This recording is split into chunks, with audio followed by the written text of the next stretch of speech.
दोस्तों, आज की हॉरर स्टोरी सुनाने से पहले मैं आपको एक इंटरेस्टिंग सा स्टैट बताना चाहता हूँ। हमारी कहानियां देखने वाले 80% लोग ऐसे हैं जो हमारी वीडियोस एंजॉय तो करते हैं, लेकिन उन्होंने हमारा चैनल अभी तक सब्सक्राइब नहीं किया है। अगर आप उन 80% लोगों में से हैं तो बस आपको एक छोटा सा काम करना है। इस वीडियो के नीचे आपको एक सब्सक्राइब बटन दिख रहा होगा, बस उस सब्सक्राइब बटन को दबाना है।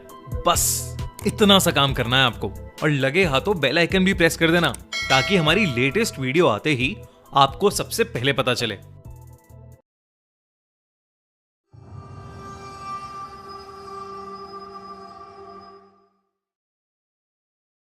कोहरा। दिल्ली की सर्दी के बारे में पूरा भारत जानता है। कड़कड़ाती ठंड में दिल्ली बहुत ही खूबसूरत लगती है, लेकिन इसी ठंड में हमें देखने को मिलता है घना कोहरा। इतना घना कि वह एक चादर की तरह पूरी दिल्ली को ढक लेता है। पर क्या हो अगर यही कोहरा अपने साथ कुछ ऐसा लेकर आए जो आपकी जिंदगी हमेशा के लिए बदल दे। आज की कहानी है ग्याविन और उसके दोस्तों की। दिल्ली के बढ़ते प्रदूषण से ग्याविन और उसके दोस्त बहुत परेशान हो गए थे। उन्होंने सोचा कि कुछ दिनों के लिए दिल्ली से बाहर चला जाए, इसलिए सभी ने मिलकर हिमाचल जाने का प्लान बनाया। 3 दिन बाद उन्होंने एक कैब हायर की और सुबह 4 बजे अपनी ट्रिप के लिए निकल पड़े। उन्हें लेने आया ड्राइवर बहुत ही हंसमुख और खुशमिजाज था और थोड़ी ही देर में उसकी दोस्ती सबसे हो गई। घर से निकले हुए करीब 4 घंटे हो चुके थे। सुबह के 8 बज रहे थे, लेकिन आसमान में अब भी अंधेरा सा छाया हुआ था। तभी सभी को सामने सड़क पर घने कोहरे की एक चादर दिखाई दी। वह कोहरा इतना घना था कि उसके आगे सड़क बिल्कुल दिखाई नहीं दे रही थी। ग्याविन ने नोटिस किया कि उनका ड्राइवर जो पहले बहुत मुस्कुरा रहा था, अचानक से बहुत गंभीर हो गया था। उसके चेहरे का रंग उड़ गया था। ग्याविन को लगा कि शायद ड्राइवर कोहरे में गाड़ी चलाने से डर रहा है, इसलिए उसने कहा, भैया ध्यान से चलाना।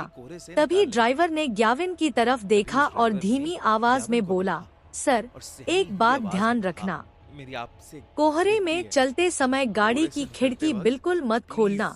ड्राइवर इतना डरा हुआ था कि ग्याविन और उसके दोस्तों की हंसी छूट गई। तब ड्राइवर ने बताया कि जिस इलाके में वे जा रहे हैं वहां आमतौर पर कोहरा नहीं आता, और जब कभी ऐसा कोहरा आता है तो लोग कहते हैं कि वह अपने साथ एक छलावा लेकर आता है। ऐसा कोहरा आता है तो वो अपने साथ एक छलावा। ग्याविन और उसके दोस्तों ने उसकी बात को अंधविश्वास कहकर हंसी में उड़ा दिया। ड्राइवर की बात पर विश्वास नहीं हुआ।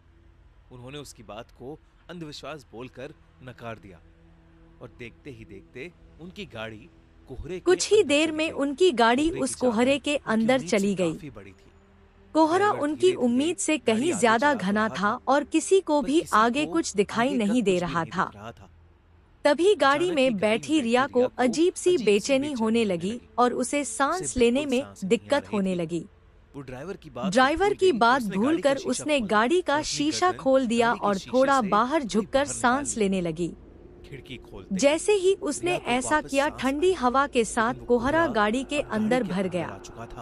कुछ ही सेकंड बाद जब रिया ने गाड़ी के अंदर देखा तो उसके होश उड़ गए।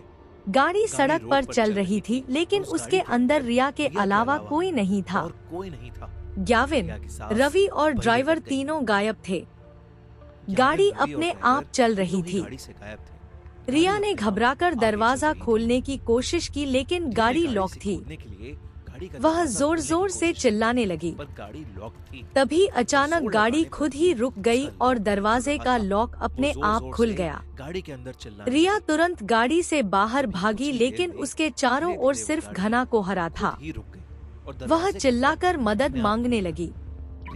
तभी उसे कोहरे में दूर एक काली परछाई दिखाई दी जो किसी बहुत लंबे आदमी जैसी लग रही थी।